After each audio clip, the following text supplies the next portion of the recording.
Hi, I'm Anne Pollard. This is the reading of my book, Cleo's Fabulous Adventures, The Realm of the Woods. This is Chapter 2, Bacchus. As she lifted her gaze to see what the noise was, she froze in disbelief. In front of her, standing next to a large oak tree, was a black panther. Her mind went in 1,000 directions. As her mind raced, she thought, there are no panthers around here. What's going on? Am I losing my mind? The panther was standing perfectly still. His body was long and sleek, and his fur was pitch black, smooth and shiny. His strong front legs were lean and muscular, and his large paws were slightly turned inward. His head was large and round except for his nose and jaw, which protruded slightly. His strong brow led down the bridge of his nose to form the Y of his nostrils and then connected directly to his mouth, slightly opened. He had long whiskers on his face and chin and didn't move at all, as if he was just frozen in time. His ears stood straight off the top of his head, rounded at the top and actively listening. His eyes were piercing gold with deep black pupils. They looked like two stones of purest topaz set into a magnificent black background. He did not blink. Cleo couldn't move. She stood on the path, frozen in fear. The panther didn't move either, but seemed to be looking straight through her. Then, as if out of nowhere, Cleo heard a voice. It was a very strong and powerful voice, but seemed to only be in her head. Although powerful, the voice was very calming. It said, "Hello, Cleo. I am Bacchus." She could not explain nor rationalize to herself what was happening, but she knew the voice was coming from the panther standing in front of her.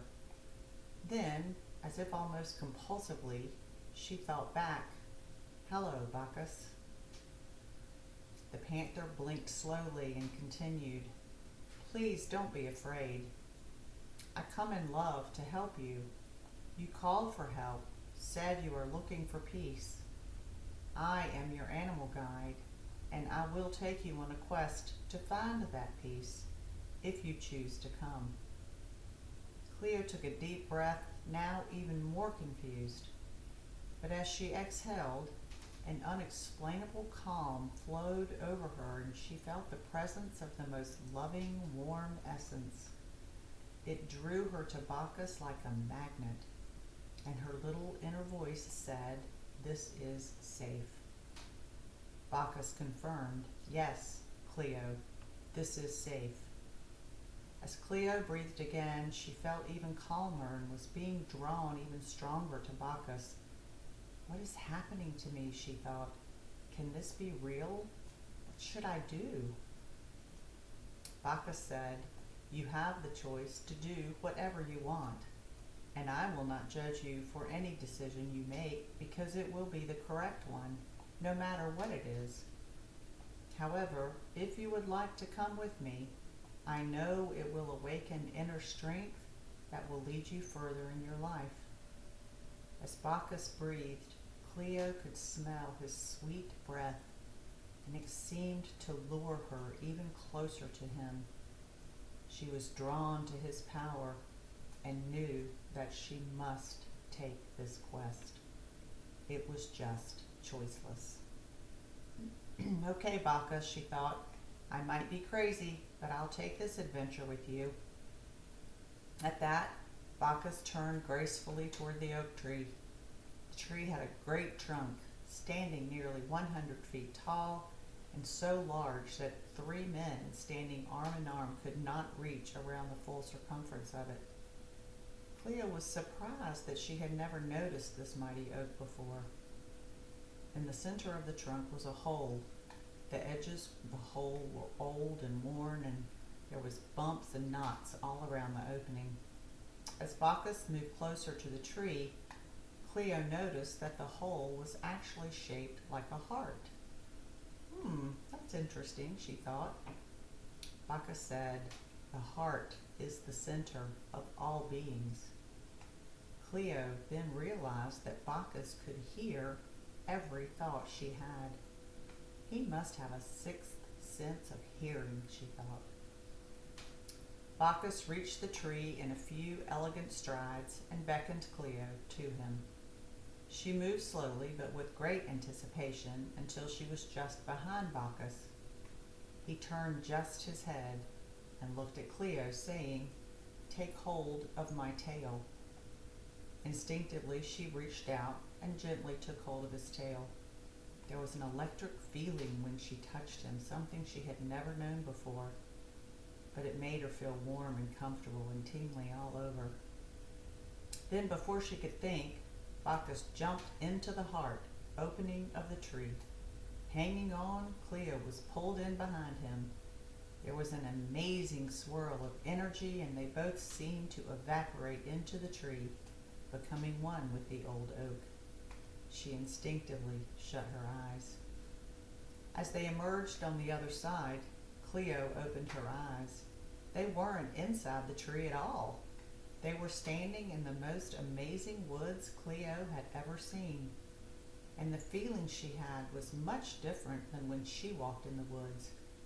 It was so beautiful. The woods were vast, and she could not see any end to it.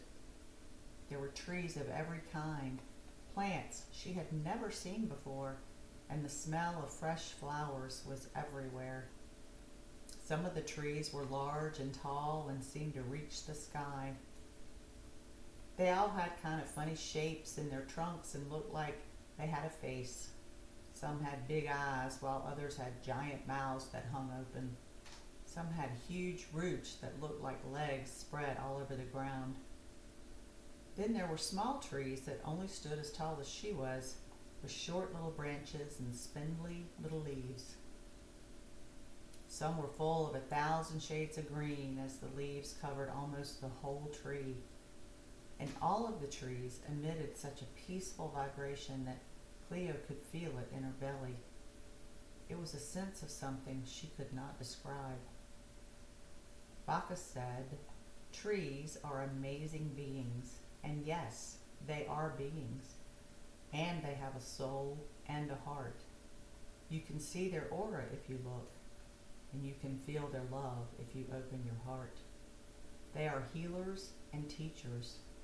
They have knowledge of millions of years and hold the story of life in their branches and roots. Respect them for their wisdom and thank them for the gifts they bring." Cleo looked around and in a reverent voice said, "Thank you, trees." Through the canopy that the trees provided, there was a light shining through so brightly that Cleo had to squint her eyes to see it. It looked like the sun, but 1,000 times stronger. She thought, what is this light?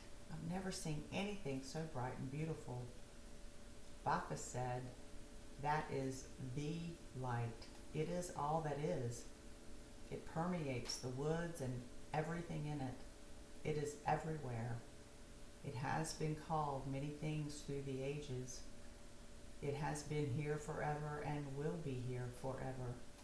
It is the source of all things, the creator of all beings, and it lives in everyone and everything.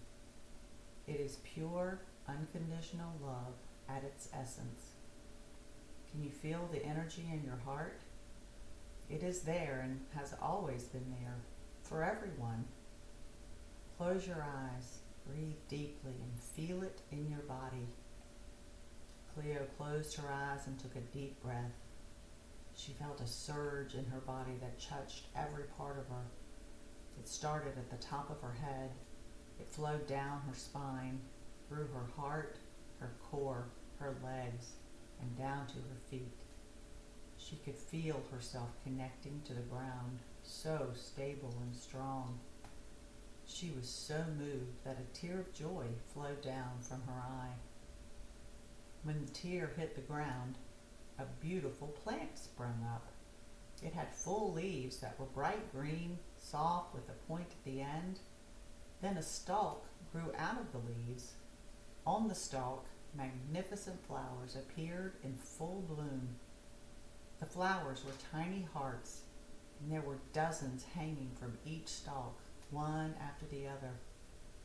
They were bright pink with a little white tail, reminding Cleo of her tear. She stood in amazement of this beautiful bleeding heart flower, but also couldn't believe that it just appeared in a matter of seconds. How was that even possible, she wondered. Bacchus said, "Here, everything is possible." Cleo stood for a moment in complete wonder of this amazing place. She knew this was different. She could feel it in her whole body. Bacchus watched her with loving eyes, allowing her to take in the beauty and fascination of this new adventure. As Cleo stood so still, she noticed something unusual. She did not see or hear any animals at all. There are always some kind of animals in the woods, she thought. Birds, squirrels, rabbits, something. But there was nothing. Bacchus said, "Nothing yet." Thank you for joining me. Have a fabulous day.